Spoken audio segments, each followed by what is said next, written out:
What's up, guys? This is Matt, and welcome back to Dwarf Fortress Part 8. I know it's been a little while.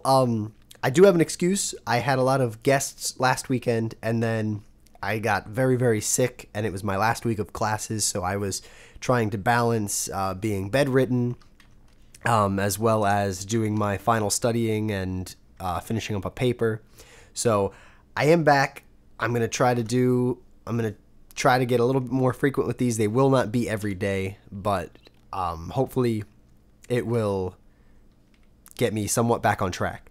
Now, I have a couple notes written down here for a couple things I wanted to do. So first, I guess I'm going to go out of order with my notes. We need to build a trade depot, because I wasn't paying attention. I don't even know what month it is right now. It's early autumn. So we want to have a trade depot ready for when traders come to our fortress. Trading is a great way. It's really the only way to get items that you cannot produce in your fortress by yourself. Now, the way trade works, you choose from a list of items that the traders have brought with them, and each item will have a relative value. Then you choose items in your fort that you want to basically barter with them. So you're not paying actual cash for it, but all the items in your fortress will have a monetary value as well. You get the idea. So the first thing we're going to do is build a trade depot. And I had already left some room right here. I told you when we were first designing this that you needed a 5x5 area. I like to do it inside the fortress. That way I can still put a door out here, if you could see where I'm showing with my mouse. So what we're going to do, we're going to hit B for build, and we're going to come down here to capital D for trade depot. So I'm going to hit Shift D, and that's going to give me a big 5x5 square. I'm going to place it right here, the place that's already set up for it. And we'll use 3 chalk. It looks like that's what we have the most of. And they're nice and close, so we'll use 3 of those. Now, the other thing that I always do, because you need something to trade with them, and I like to just try to trade one item.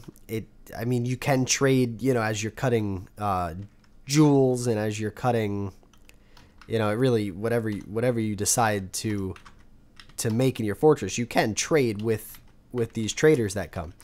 I think it's easier sometimes to trade very specific items. So I like to make a lot of rock mugs. I think they're easy to make. You can make them out of whatever rock is in the fortress, and as long as you have a good rock crafts dwarf or stone crafts dwarf, whatever they are on the you get the idea. They'll make a nice good quality, and it'll get you a lot of value out of them. Now, the other thing is they're quick to make, so you can make a lot. Even if they're not worth a lot individually, you can trade hundreds of them. You're not limited to one-to-one trade. You can trade 10 mugs to get 1 item from the traders. So that's normally what I'll do. And so let's go. Oh, I set up a manager last time, didn't I? So rather than going to the crafts dwarf, we'll just come here. Yes, I did. Look at this. So we're going to hit Q for new order, and we're going to type in rock mug. All right, and let's make, I think the most you can make is 30. So even if I type in 33, it'll queue up 30. And that's fine. We'll leave that. That'll do pretty good for now, just to get the ball rolling. Now I also want to make a couple bins, because this right here is our finished goods stockpile. This is where all the crafts will go, along with other things. But all the crafts that we're making right now, the mugs, will come here. And initially, each mug will take up 1 spot in the stockpile.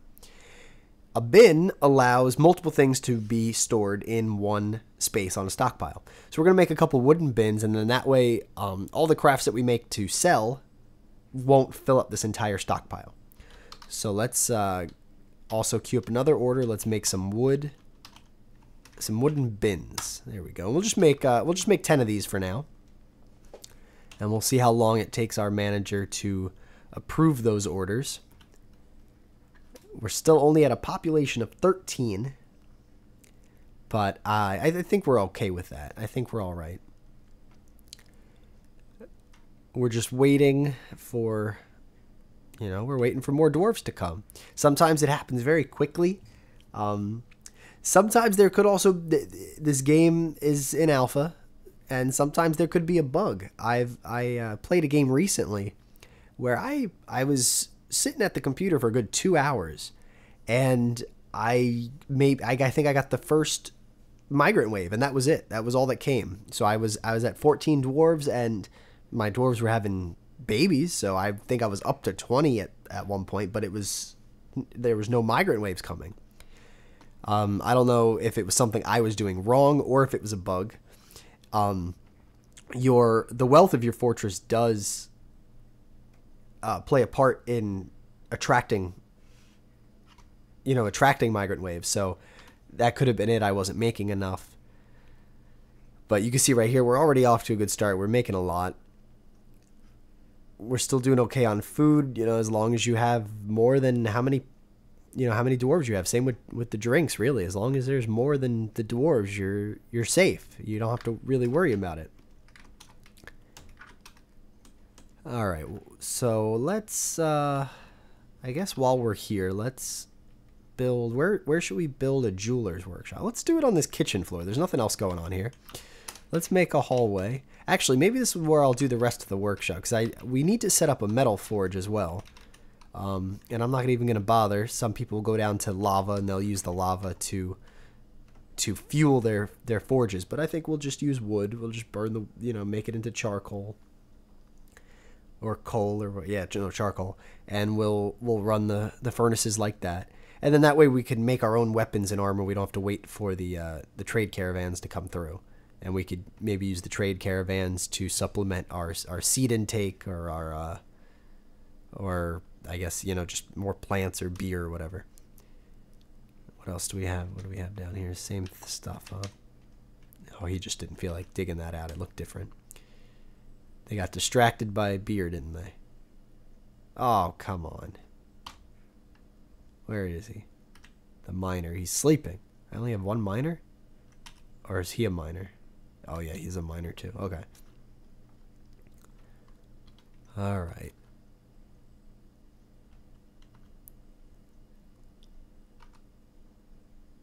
He's slow to heal and very quick to tire.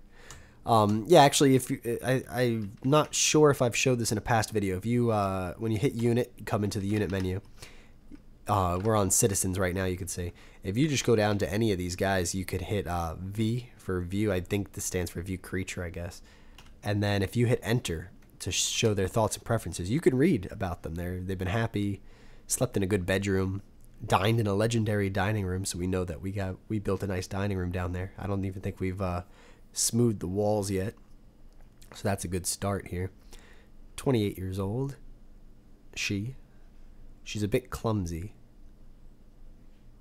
Questionable spatial sense. Okay.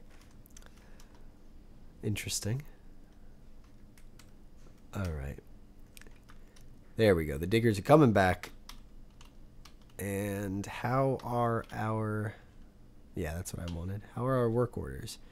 They have started on the rock mugs, have not started on the rock bin, or on the wooden bins. So here we go. We have some rock mugs, a granite mug, chalk, and they'll just use any stone that's in the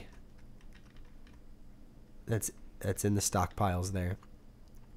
Now I feel stupid for pointing this out because I really don't know the difference right offhand right now, but these symbols before and after the word, you'll see that some of them are different, or some items might not have it at all. These have asterisks. That is denoting the quality of the good. I'm sure you can go over to the Dwarf Fortress Wiki, which the link will be down in the description, and that'll tell you what those stand for. I'm not sure off the top of my head, but that's telling you. So the higher quality, the more it'll be worth when a trade caravan comes through. So we're off to a good start. We got a nice mix of quality. You could set up multiple stockpiles. I've seen Captnduck do this on his channel. He'll set up multiple stockpiles and then change the settings so that only items of a specific quality can be stored there. But I'm not going to go. That's a little much for me. I don't need anything that complicated. All right, here's our manager managing things. Let's see what he's doing in the unit menu. Go down to our manager. He is updating the stockpile records. Okay, cool. So that's always nice. You go to Z, you go to stocks, and he's making sure that all these numbers are accurate, which can be very annoying in an early fortress without having the accurate counts. Although it will be even worse once you have more dwarves. That's why I just like to get off to an early start, have the manager cranking the numbers very early. All right, let's set up a room. Let's see how we want to do this. We need to fit a stockpile probably for the uncut gems and the cut gems. Or I suppose they could use the same stockpile. And we'll put a jeweler's workshop. I thought I had one of those, but I have it down in my notes that we needed one. So that's what we're going to do.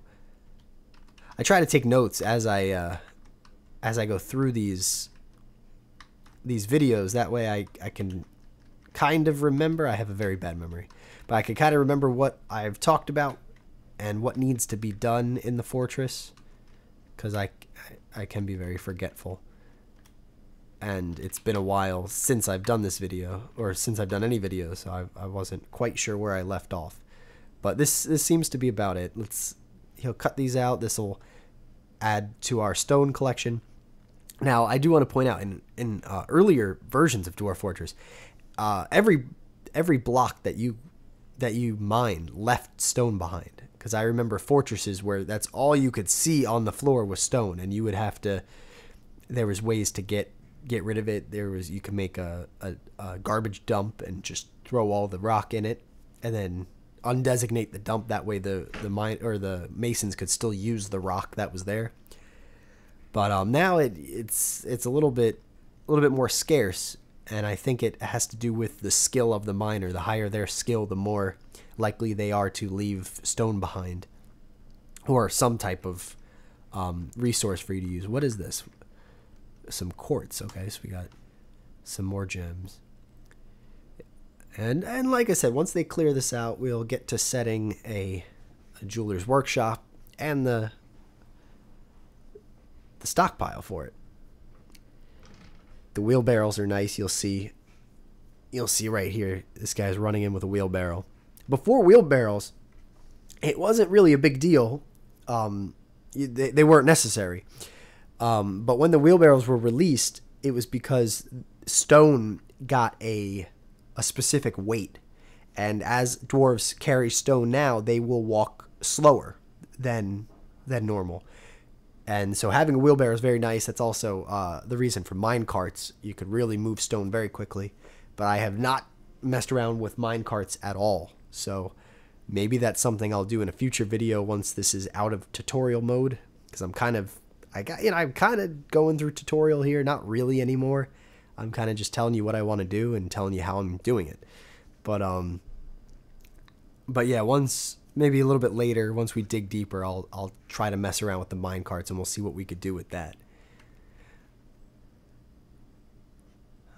They give up again. Why do they keep doing this to me? He's storing stuff and he's eating. All right, I am going to do something real quick. We're going to go over to Dwarf Therapist, and I don't want my miners to be hauling anything. I want them to only be thinking about mining. So I'm going to click on miner just so I know where I am. I'm going to come down here to all the hauling abilities. And because we have it set up to group by profession, if you do something in the square on the profession, it'll change it for all the dwarves in that profession. So if I just come down here and tell them that they're not allowed to move stuff anymore. What's this last one? They can still clean. All right, so we'll commit the changes for both of them. Now, obviously one guy was sleeping, so that's, or eating, so that's not going to wake him up. Oh, and the other one's on a break? I just told you. Oh, so he's like, all right, if you're not going to let me work, I'm just going to take a break then. No, I wanted you to go back to mining. But he's coming back. Oh, these dwarves, they're funny. All right, it looks like the 10 wooden bins are finished. Let's see if they're being used in the stockpile. And they are. These brown X's are bins. So you remember before we had a bunch of mugs down here, and it looks like everything was organized into these 2 bins. So if we come up here, we have a finished goods bin, and it doesn't tell me what's in it, does it? If you hit enter, you can view it, and it'll tell you everything that's inside of it. So we have tower cap splint. You can go down, and the parentheses will also, I believe, tell you the quality of an item. So all of these little markings are telling you what they are. If we go over to the other one, same thing. You press enter, and you can go down. This one's a lot of mugs. So once this trade caravan comes, we're off to a good start. What's in here? Oh, see, these are just empty. So empty bins will go into the furniture stockpile. That is good to know. Now, what else is upstairs here? I know this was a custom stockpile, but what can be removed? Milk? That could all go down in the food stockpile, couldn't it? Oh, and this is all beer. We have wine barrels. All right, that, I don't know why it's not being stored in this food area. Because what are these? Or is this just food? Eggs. What's in here? Nothing. Okay, I don't get it. Let's hit, how do I get to settings? Q, S.